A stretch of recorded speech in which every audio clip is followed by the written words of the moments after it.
Good evening, everyone.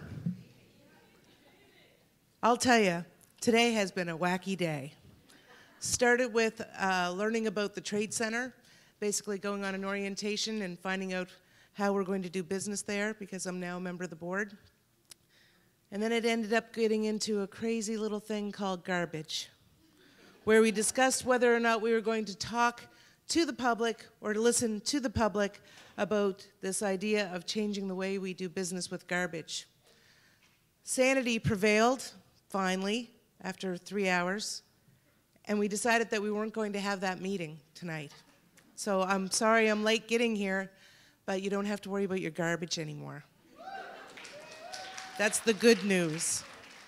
Now, when Colleen asked me to do this, I kept thinking, maybe I should talk about all the wonderful women that I know that inspired me in my life, or that I've met since I was lucky enough to become a counselor. Well, that started in 2000, and boy, I've met a lot. I've met people that had nothing, that persevered, made sure that their kids had a home. I've met older women. Actually, I met the woman that did the first, and this amazed me, the first Canadian crossword puzzle. And she said, the guys said I couldn't do it. Talking to her for 5 minutes was like reading a dictionary. It was the most amazing thing to do. So if I wanted to talk about all these women, you guys would be here for another 10 days. So I'm not going to do that to you. I'm going to ask you about what you think of the word challenge. I know through my life, whenever I'd say, can I do this? And someone would say no, in the back of my head, I'd go, that's a challenge. So I'm not allowed to write on the school with chalk. No. You can take the chalk home and use it for tic-tac-toe or something, but don't write on the school. That was my challenge. Me and my friends got caught. We had to go out and actually scrub down the school with our toothbrushes, then take home a note to our parents telling them what we had done. I learned the word challenge was not a very good thing to use whenever the word no came up. But I still used it, because whenever anything happened, whether it was in high school and I was told, well, no, you can't play that kind of music at the radio club.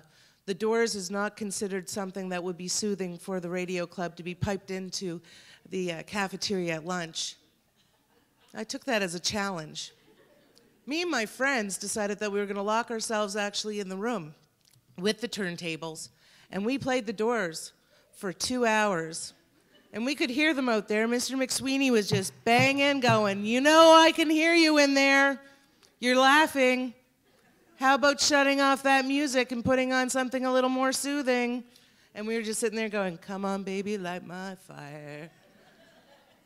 2 days later, I found out that they had severed the cord on one of our actual turntables because they didn't want us to do that anymore. Well, we found some tape, and we fixed it. You want to believe it, duct tape. And we ended up having Purple Rain on for a couple hours the next day. So every time I think of the word no, or you can't do that, I think of all those women in the past that heard it as well. And I think to myself, baby, you've come a long way. 100 years of people saying no to us. And every time we've tried to do something and we've been told no, it's nice to know there's a woman out there that thinks of it as a challenge.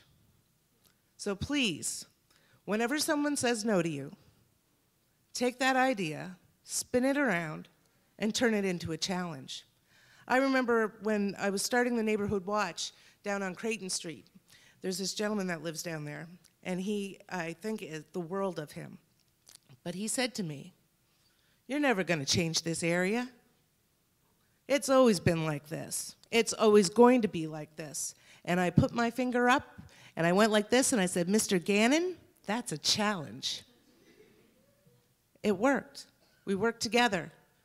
There was myself, him, and 2 women, and that was our Neighborhood Watch, and it lasted for 2 years.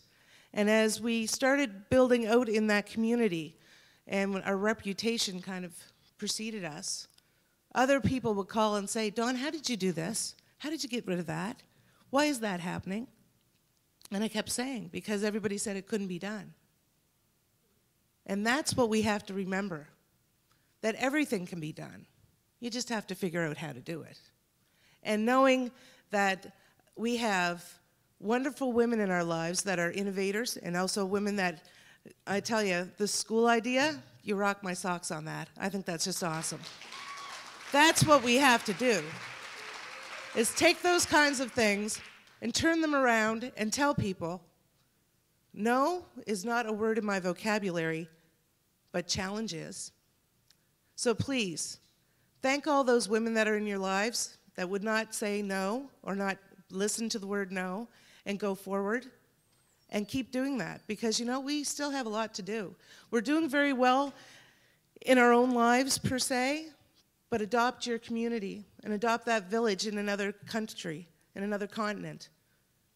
Foster other women to do so as well, and learn that the word challenge is not a bad word. Thank you.